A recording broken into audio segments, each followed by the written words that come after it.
What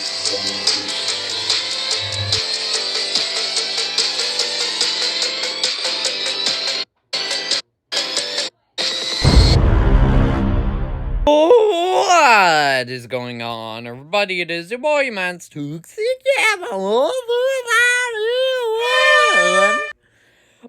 back at it with another video, and today we're doing yet another toxic tier list ranking. And today we're going to be doing a tier list ranking of all the Dreamworks movies and ranking them from the worst to the best, including Wild Robot. But before we get sexual, beginning of the video, what's up, guys? Don't forget to subscribe to the new channel because I'm on. Tap is a little free. Number 2, also maybe able to YouTube algorithm recommend more people, maybe they could join.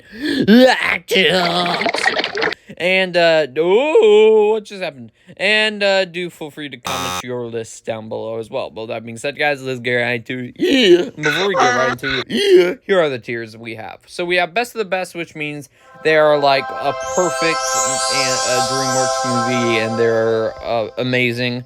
Great means they come close to Best of the Best, but they have like a minor thing holding it back.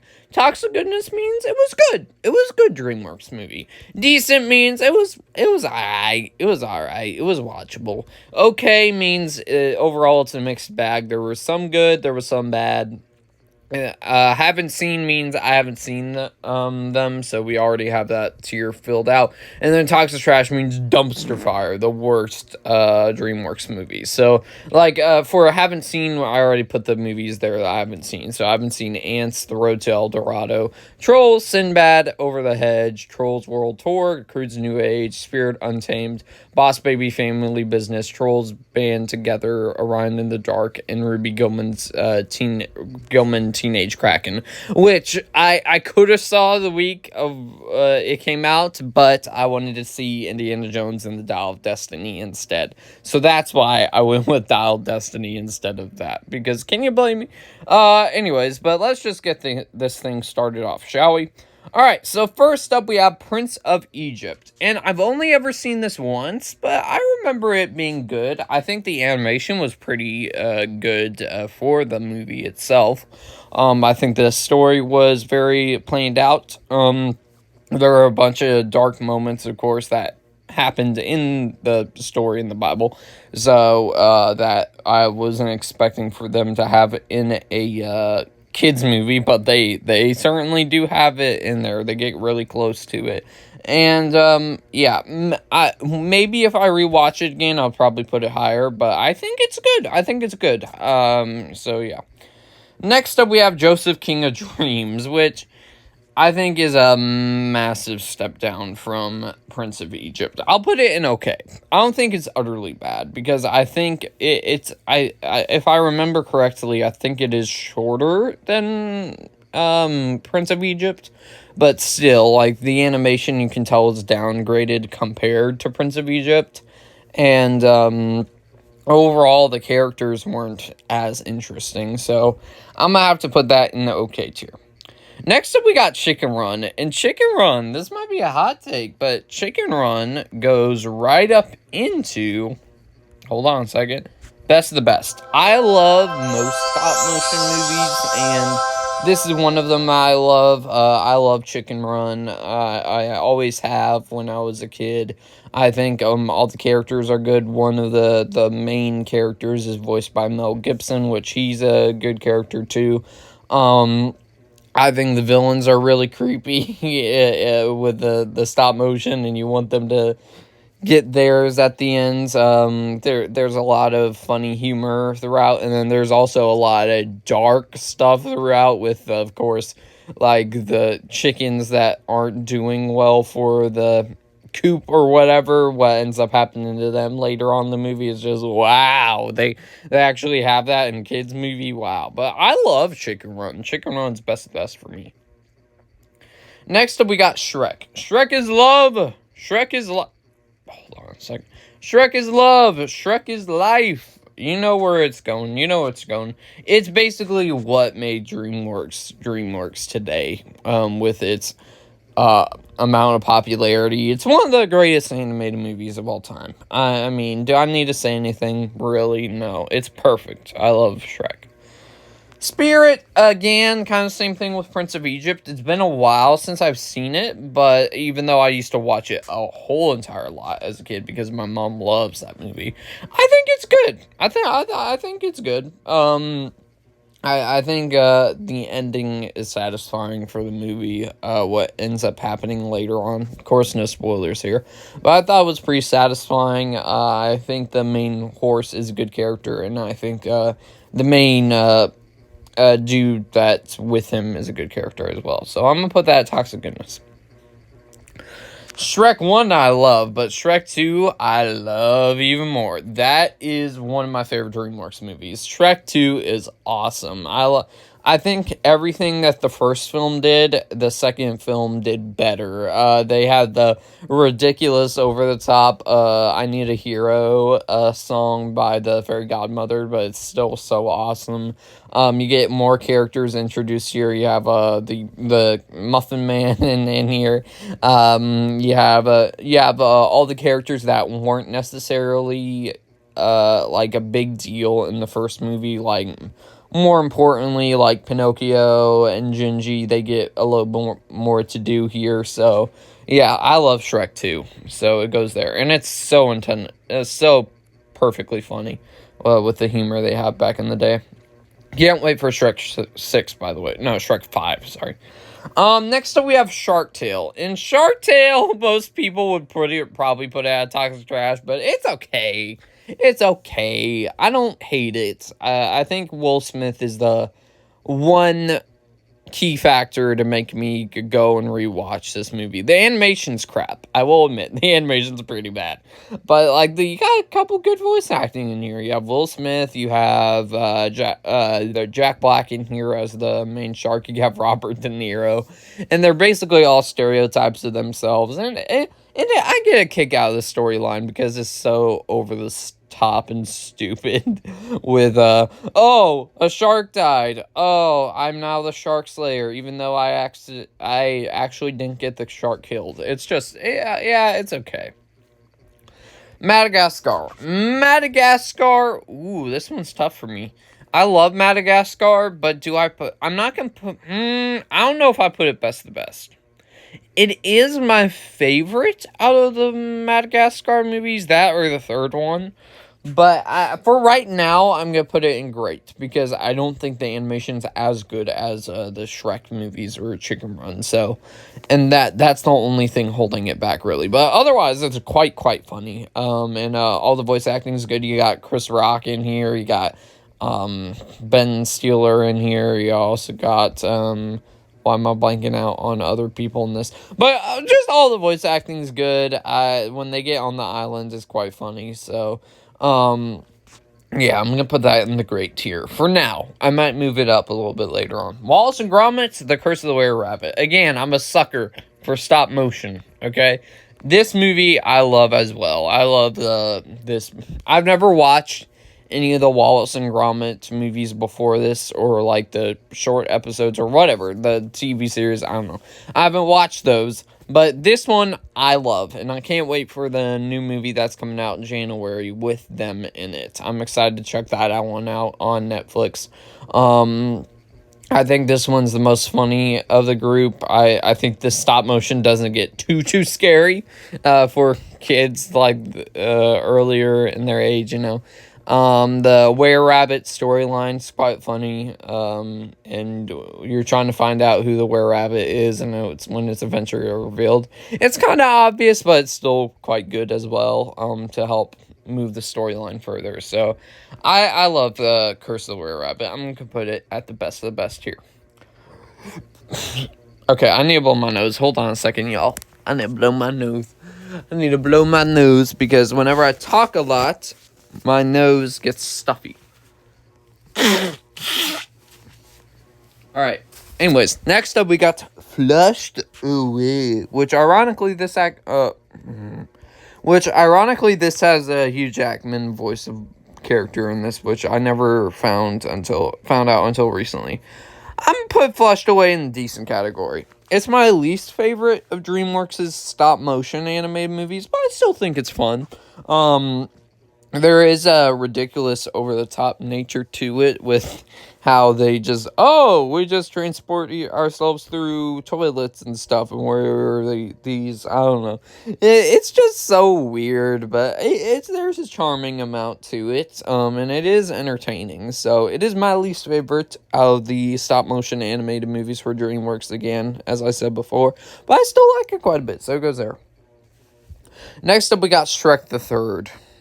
Ooh, this one's really tough for me because honestly, I'm gonna put it okay.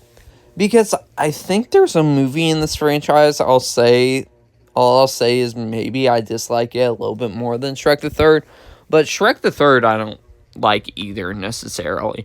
I like Prince Charming as a villain. I think the storyline with Fiona and the princesses is funny, so there's that. I mean, the whole entire story being in the land far, far away, I kind of like with all the villains getting involved there, so that's quite entertaining, I guess. But the whole King Arthur storyline, I wasn't too big of a fan of. I think out of the Shrek movies, this has the worst animation, which, again, might be a hot take, but I think it's the worst animation for sure, and has the least best humor out of the franchise. So I'm going to put that there, and okay. B movie. It's watchable toxic trash, but oh my goodness, were they thinking here? Basically, the story is, a bee falls in love with a human, and a human falls in love with a bee. The animation's pretty bad, and yeah, B movie goes there. Most people give Shark Tale flag, but they don't get. I think B movie gets more flack from me than Shark Tale, so I'm gonna put that there. Everybody loves kung fu fighting. Everybody loves kung fu fighting. I'm gonna put that in the best of the best tier. Kung Fu Panda is not only my favorite DreamWorks movie of all time, it is also one of my favorite movies of all time. I love the first Kung Fu Panda. Even though it's such like a what the heck plot line, you're gonna have a panda do kung fu, what the heck? But the way they do it is just so perfectly done, and is like, wow. You know, this movie was actually quite good, and I love Kung Fu Panda, so best of the best. Next up, we got Madagascar 2. And Madagascar 2, I think, is decent. I think it's a little bit of a step down from the first Madagascar, but I still like it. I think the whole entire storyline being in Africa, I enjoy them doing that, so... But it is probably my least favorite out of the Madagascar trilogy. Gotta blow my nose again. Hold on. Oh, gosh. Well, this is my last tissue. There we go. Okay. Next up, we got Monsters vs. Aliens. And... Sorry, just taking a sip of my water, too. I think Monsters vs. Aliens is okay. I never watched the show, but the movie was alright. It has a fun cast with Seth Rogen in it. It has some other people in it, too. I just forgot what it was. I think there are some gags that definitely are funny in here, especially the one where the president, I think that's what the character is, accidentally almost hits the world self-destruct button or something while trying to get a cup of coffee. I think that scene's pretty hilarious. So, and yeah, I think it's okay. I don't mind Monsters vs. Aliens, while it's still having some flaws to it.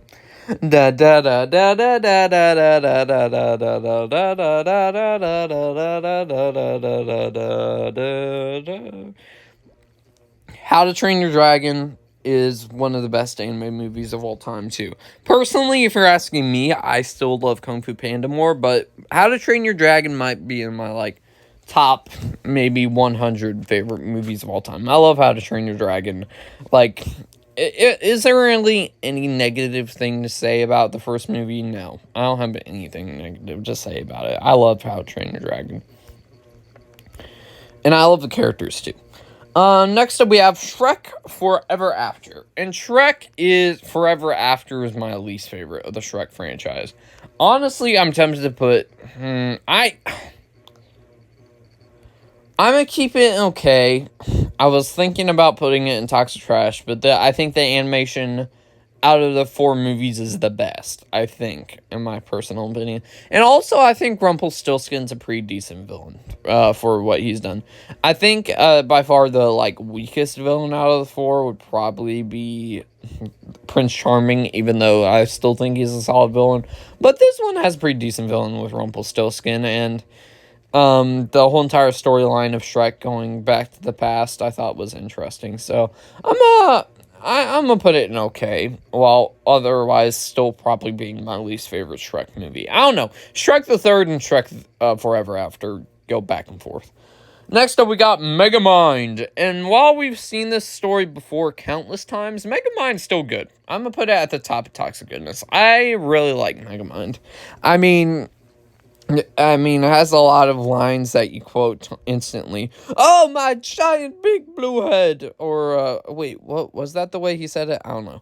And also when he says, Olo, I always do that when I enter some streams sometimes. So, Megamind, no, I think there's enough warning, it going into great. Because I think Titan is one of the best, Dreamworks villains, too. I think I like him as a villain quite a bit. So, like I said before, there's some familiarity with the story as you grow older, because there have been many movies like this where, the bad guy ends up turning good at the end. So, like, for the movie. So, I'm going to put it in the great tier.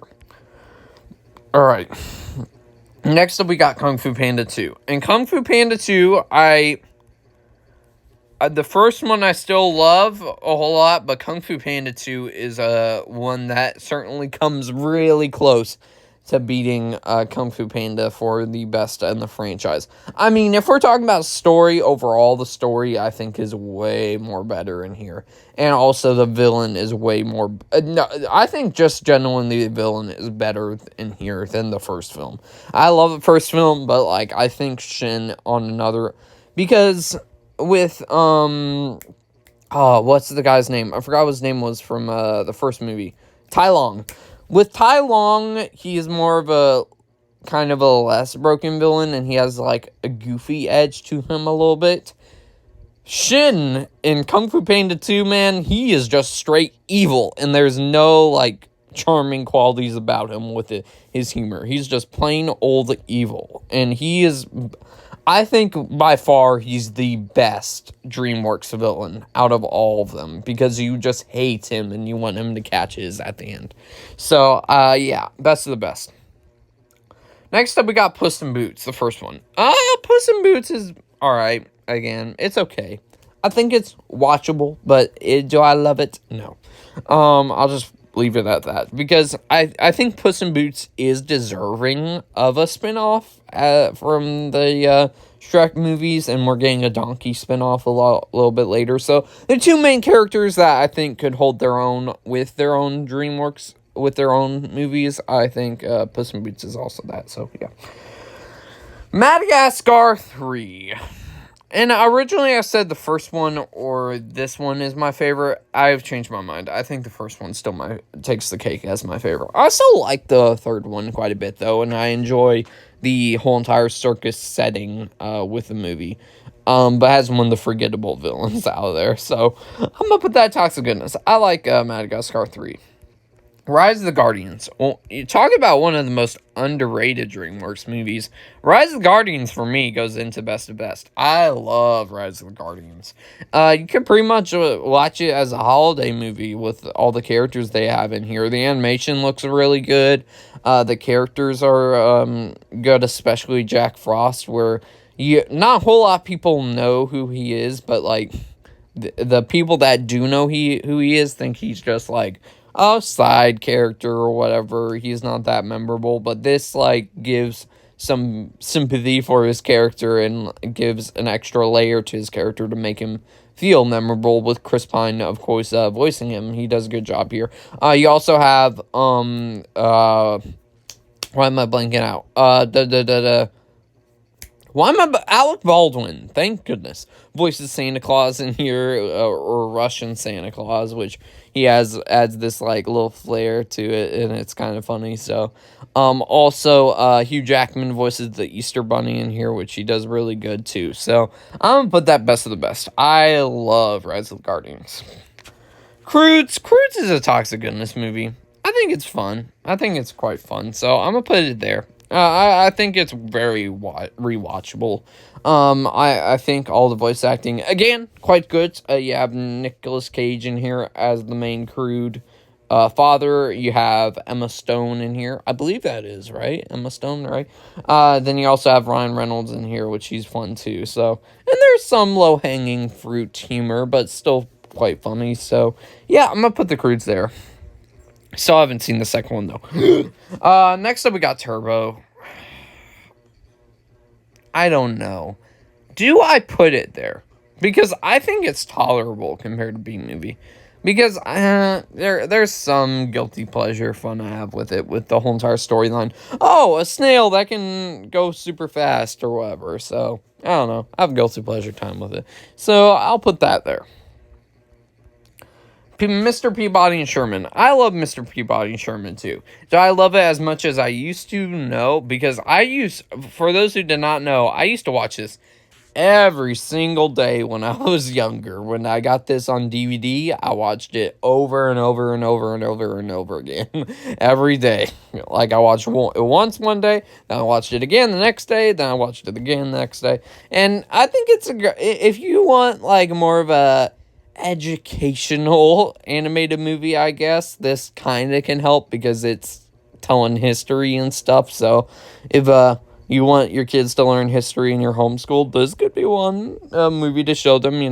I enjoy them going through each and every single time with you have the Trojan Wars, you have Egyptian times, you have what's her name? The person that eats cake. I don't know why I keep forgetting. Anyways, as you can tell, I haven't watched these movies in a very long time. But Mr. Peabody and Sherman is great. I'm going to put it right there. I love Mr. Peabody and Sherman. How to Train Your Dragon 2. This one's a tough one for me too, because I love this movie too. And sometimes I go back and forth. Oh, do I love it more than the original? Especially when I was younger. But over time, I still like the first one a lot more. I still love How to Train Your Dragon 2, though. I think the villain is quite good, where he manipulates the dragons and all that. I like that story about it.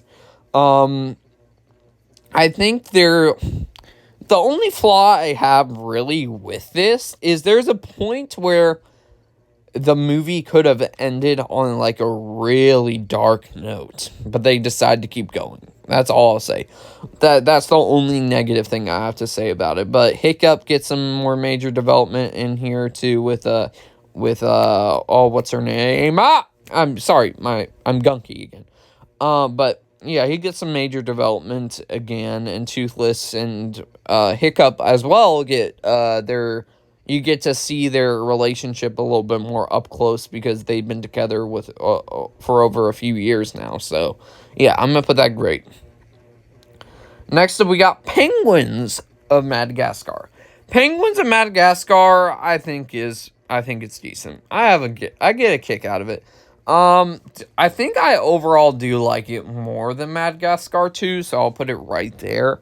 I think the Penguins are deserving of their own spinoff, but also the King dude deserves a spinoff too. But anyways, but yeah, I enjoy the funny dynamic they have with one group of agents or whatever. So yeah.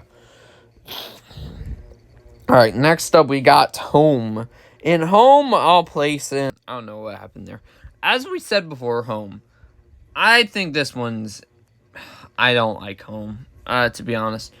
Um, I I've only ever seen it once, but I didn't really enjoy it. I think there's only one really really funny gag in it where the alien licks the toilet thing or whatever it's called. I think that's funny, but everything else, yeah, not the biggest fan. That's all I'll say. So yeah, I'm gonna put that there. Unfortunately, sorry. And after all, it is my list. I would just like to point that out. It's my list.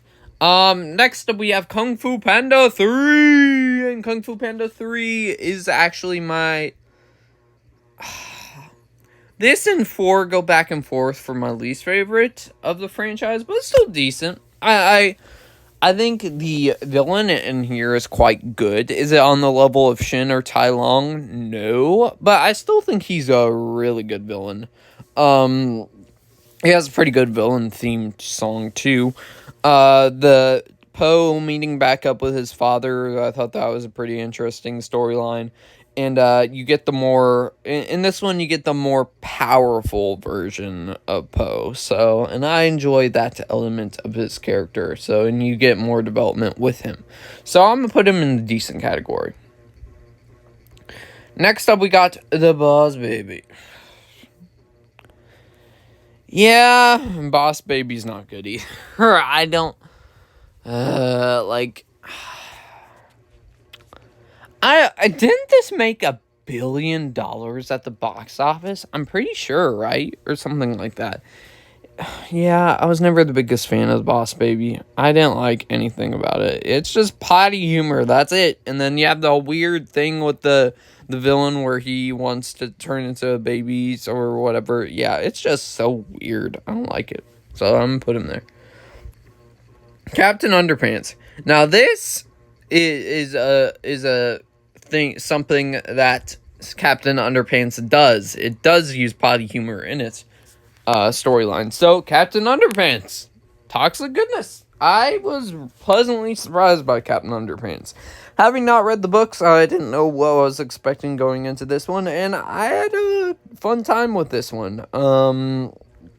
I think the animation is really good for the movie. They're doing the same animation for Dogman. I'm pretty sure that's what it's called. The kind of like spin-off from that universe. A little bit later this year. So, well, early next year in January. So, I don't know how to feel necessarily about that one, but this one I think it worked really well. And yeah, voice acting was quite good. And Kevin Hart's character and the other dude have really good chemistry together as animated characters. So I'm gonna put that there. Next up, we got How to Train Your Dragon 3. And How to Train Your Dragon 3 as well, I will put in the great tier 2. I think it wraps up the I think its ending wraps up the trilogy perfectly with how it sets things up. I think it wraps the trilogy perfectly. I'm not overall. I will admit I'm not. How do I say this? I don't know how to feel necessarily about the whole entire love plot storyline with Toothless and the white Toothless, whatever her name is, the girl Toothless. I don't know necessarily how to feel about it, because there's moments that's cute, and then there's moments where like, kind of, I don't know if it connects that well. But I think this might have maybe the best villain out of the 3. I think, yeah. I don't know. Stiff competition with the second guy from the second movie. So, and it, yeah, as I said before, wraps up the trilogy perfectly. And, yeah, I'm gonna go great tier. I love it still, so, but not on the level of the first film, though. So I'm gonna put it there. But I can't believe they're live action remaking the How to Train Dragon movies. Anyways, next up was actually Abominable. Abominable. I can't speak. And I forgot to, I accidentally moved it. But Abominable was actually pretty fun. I liked Abominable. Oh my goodness, I can't speak because I talk too long and then I get stuffy. Anyways, but Abominable goes into great. I really liked Abominable. had really great music numbers with the violins and stuff. I thought overall it was just a sweet family animated movie, and it has really good animation, and the characters are quite funny. So I'm gonna go in great here. I love Abominable. So yeah. Next up, we got The Bad Guys. And this one surprisingly came out of nowhere. And I was so surprised by how this one turned out. The Bad Guys, I'm going to put in the great tier. The year it came out, I believe it was it 2022? I think it came out. Right. I was so surprised by this one. It's sort of the same thing with Megamind as a plot that you've seen before with bad guys ending up turning good. But all the bad guys have very distinct characteristics about them, and I think the voice acting was quite good, and the animation was awesome. I loved the animation for this movie, where another movie we're about to talk about in a second took a lot of the animation ideas from this one and then made it its own thing as well. So I'm going to put the bad guys in the great tier. And then we have Puss in Boots: The Last Wish. And Puss in Boots: The Last Wish goes right up into the best of the best here. The second. Wait, where'd it go? The second best Shrek movie in the Shrek franchise. Do I love Shrek 2 more than or do I love this more than Shrek 2? I'd probably say I love this more than Shrek 2 because the animation's a lot better, I think.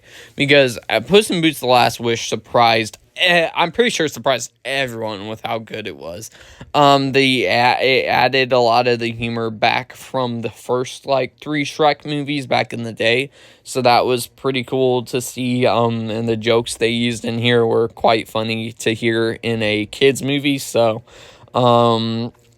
Death is a really good villain in here, where he's just basically doing his job, but he adds a horror element to the whole entire storyline, which I enjoyed, where he was very reminiscent of a slasher villain with how scary he was. Gringo,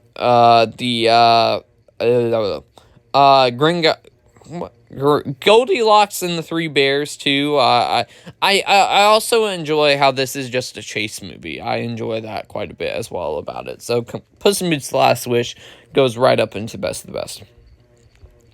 Next up, we got Kung Fu Panda 4. I think this has the weakest villain out of the 3. But I still thought it was decent though. I enjoyed it more than Kung Fu Panda 3 because he had the relationship with Poe and Aquafina's character. I forgot what her name was because I saw this in theaters a few months back. So, but I liked the relationship between those two characters, even though it kind of gets messed up a little bit later on in the movie. So, but yeah, I enjoy it. Turbo, what are you doing? Go back down there. Okay, and then finally we have The Wild Robot. And The Wild Robot is definitely gonna be in my, it's gonna be in my top 5 favorite movies of the year for sure. The Wild Robot goes in best of the best. I loved Wild Robot. It was so surprising. Came out of nowhere. It basically reminded me of it basically is Dreamworks' version of WALL-E, but adding a little bit more flair to it, I think, and making it its own thing. The voice acting in here is phenomenal, particularly by Lupita Nyong'o and Pedro Pascal. They both deliver great voice acting performances in here. I think out of the Dreamworks movies, this is probably the most emotional out of the ones, and it